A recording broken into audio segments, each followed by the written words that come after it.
Ann Odin Heller wrote a book entitled Church Works, in which he says the word minister stems from the Latin ministrare, which means to serve.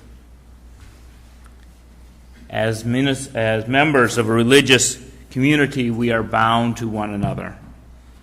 We serve one another and do all become ministers.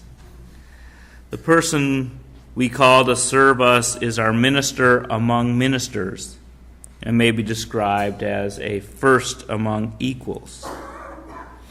Who are the equals in ministry? The members of the congregation, the board, the staff, as well as the called minister. This is a broad definition of ministers, and it can cause one to wonder why we call anybody the minister. It's like calling all the people in the doctor's office the doctor. And because since the patient, the nurse, and the secretary are also involved in this health care, maybe they deserve the title. When the patient gives themselves a pill, are they doctoring?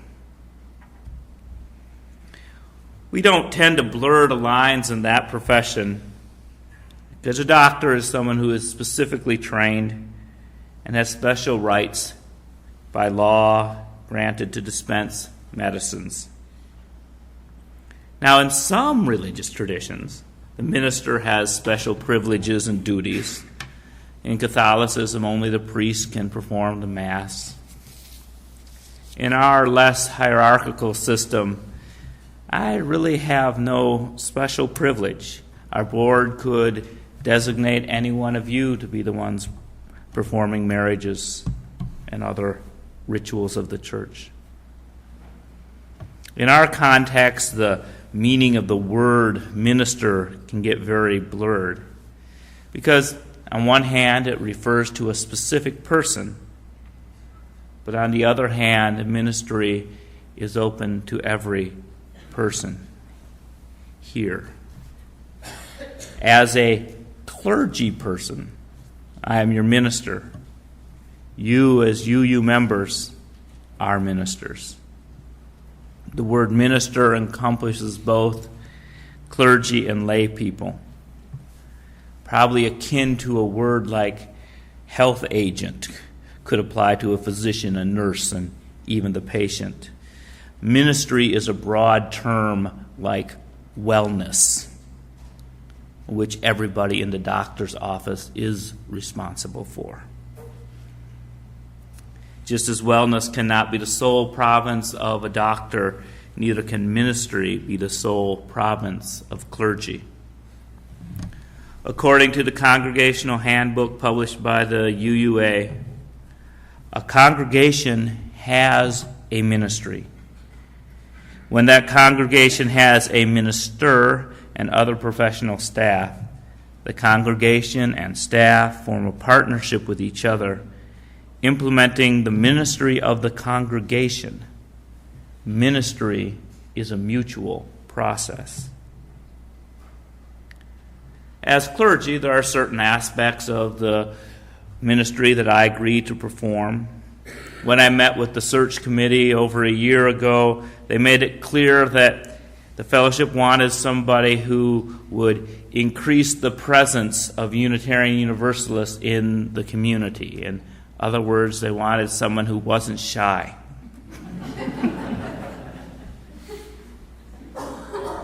Part of the ministry of this congregation is to let Forsyth County know that there is a place like this that welcomes religious questions. And as your professional minister or clergy, I have been happy to reflect that ministry and bring some focus to it. But we share so much of our ministry. I may be your clergy person, but we are all ministers. And that's why we have a committee on the ministry. This committee in this consists of Ernie Schmidt, Kay Berge, Judy Shepard, David Tate, and David Moffat. This committee, and ones like it before, have often gone under the title of Minister Relations Committee. And in the past, the function was kind of to serve as a sounding board for the minister or a complaint department for the congregation. Over the past few years in our denomination, there's been a movement to recognize the ministry of the whole congregation as more than just the job of one individual. So that's why, as a committee, we have been meeting and trying to discern what is the overall ministry of this fellowship, as well as my particular role in it. And this is an ongoing process, and surely at some future date we'll probably be sending out surveys or some kind of way of gathering opinion. But in the meantime, you can talk to me or any of the people on this committee and say what you want the ministry of this fellowship to be. To learn more about this process in general, I urge you to attend a workshop on October 12th and 13th about committees on ministry at the Leadership Conference in Greensboro.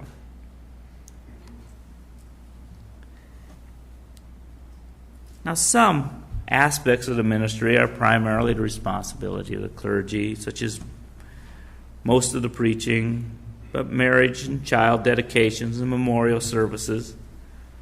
But others are shared with the Sunday Service Committee, with caring. Some committees, such as Finance and Canvas, take a primary role, and my role is just more supportive. And I do very little on buildings and grounds. I'm probably more of a hindrance than a help. Yet that's a very important part of this church's ministry. Just the other day, a visitor was sitting in my office, and she told me, "I get a peaceful feeling just driving into your driveway." That's no accident. The people who were part of this fellowship 5-6 years ago worked very hard to create this place. It was as easy as making a cow fly. But with enough commitment, miracles happen, even in Unitarian Universalist circles. And the Building and Grounds Committee and the Memorial Garden Committee continue to work long hours to ensure that this remains a peaceful, beautiful setting. They are involved in the ministry of creating peace, creating an environment that takes people down away from the busy road of our lives. Over the past year, I have been discovering that to create peace is a major ministry in this place.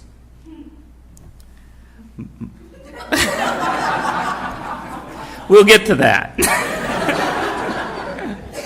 My first clue was the first Sunday I preached here. I asked, could you email me a kind of outline of the service, and then I plugged in my sermon title, The Hymns I Liked, and some nifty closing words. The reply came, "In the course of your ministry here, you may wish to change our closing words, but I would not suggest doing it on your first Sunday."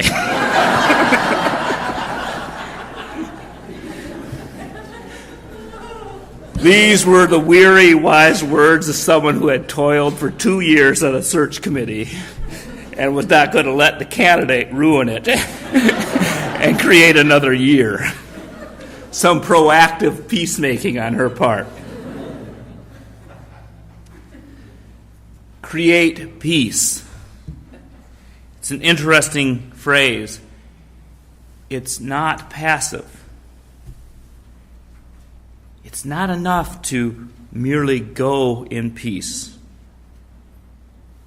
That is only quieting oneself as one walks its their path.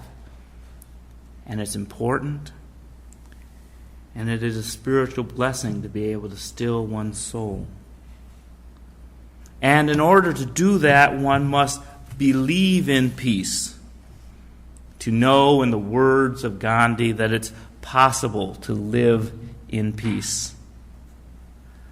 But belief is still too passive. It's the internal swelling of a heart or introverted ordering of your mind. This congregation has taken it one step further, actively creating peace. Peace is not passive. It is something we choose by our decisions, something we build by risking and stretching and reaching beyond ourselves. Create peace. We do it in so many ways, and it's a paradoxical process. Sometimes you have to invite the possibility of conflict in order for a durable peace to emerge. It would have been easier for the building design committee to not ask for more opinions when they were planning this place. Inviting dissent made the meetings longer and less peaceful and more plentiful. It would have seemed more peaceful if only a few of them had gotten together, if they had selected only the most agreeable people to be on the committee. It would have been easier to come up with a plan. But I doubt their plans would have been received peacefully. Peace does not involve just hoping for things to settle down. It's not wishing and hoping to survive. It involves creating a framework in which we can thrive.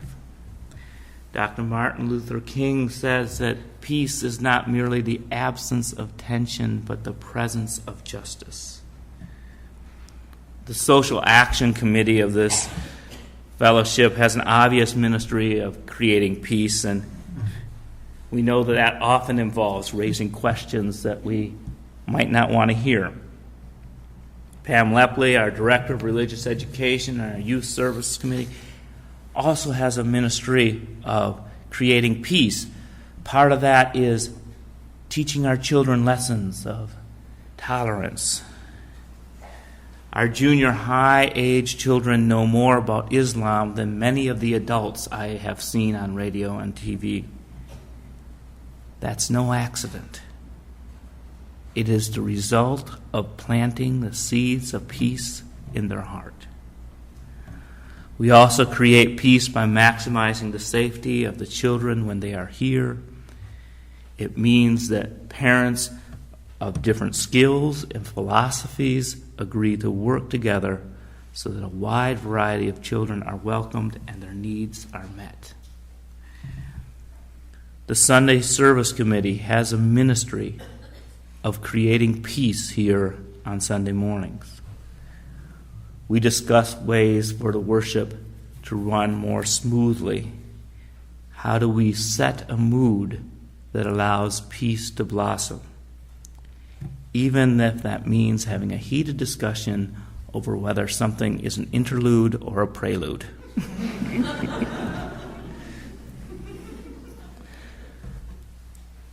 The Finance and Canvas Committee have a special ministry.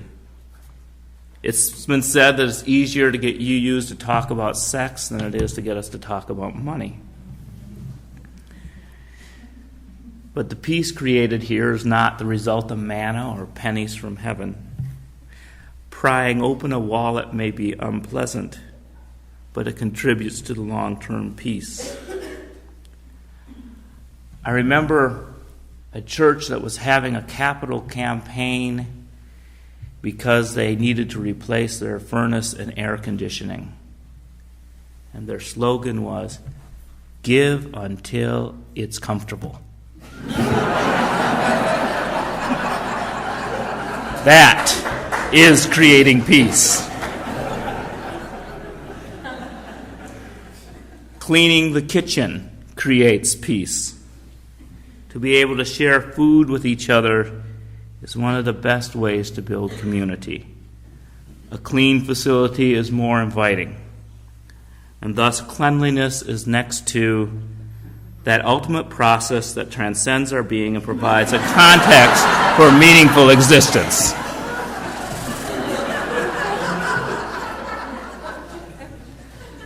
I enjoy helping this fellowship create peace. So I'm about to stir you up and call you to action. I would like as many as possible of you to sign up for the UU Leadership Conference. It's going to be held in Greensboro on October 12th and 13th. And a leader is defined as anybody who steps forward. After the service, my darling wife Gail will be pleased to help you fill out the forms. And here's the sales pitch. If you do it today, it costs $30. It goes up to $40 next week. But it's an opportunity to share with people from other congregations those aspects of ministry that they struggle with. And it's important to note that the leadership conference is not only for ordained ministers. For this denomination, more than any other, believes that the leadership comes from the people. The topics at the conference are varied, from religious education to campus ministry, from conflict management to expressive art activities. It is impossible for any one person to do the ministry of this fellowship. I know that. I'm a trained professional. But we do have some over-dedicated volunteers who are not clear of that concept. We need to help create peace in their lives by sharing some of the work that they do. You may not have come today realizing that you have ministry, but you do. Those who have stepped forward will tell you that when they give, they receive. Today, after the service, some of you will sign the book and become members.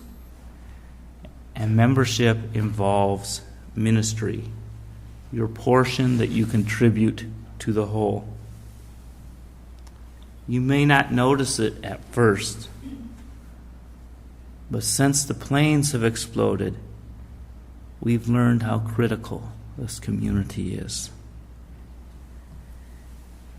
Each of us is struggling to create peace, and it helps to have each other. Our illusions of safety have been shattered. May we create peace within ourselves. We need to reconcile ourselves to the rage that we have felt, rage that has surprised us. There will be times in the weeks and months ahead when we will be uncomfortable by the words spoken around us. We will be tempted to stay quiet, not wanting to provoke someone whose opinion we do not like. Other times we'll be forced to disagree openly, risking rage in the short run in the hope of building a lasting peace. Each situation will bring its own set of circumstances, and it is often hard to distinguish courage from foolhardiness, discretion from cowardice. But we must try in order to create peace. We are certain to be disappointed in ourselves and in others. The need for forgiveness will be great. Our ministry is to create peace. The way is not always clear, but our ministry is to create peace. By talking and listening, we create peace. By waiting and working, we create peace. Through trivia and triumph, create peace. Through fear and hope, create peace. From our sadness to a day of overflowing joy, create peace. May it be so.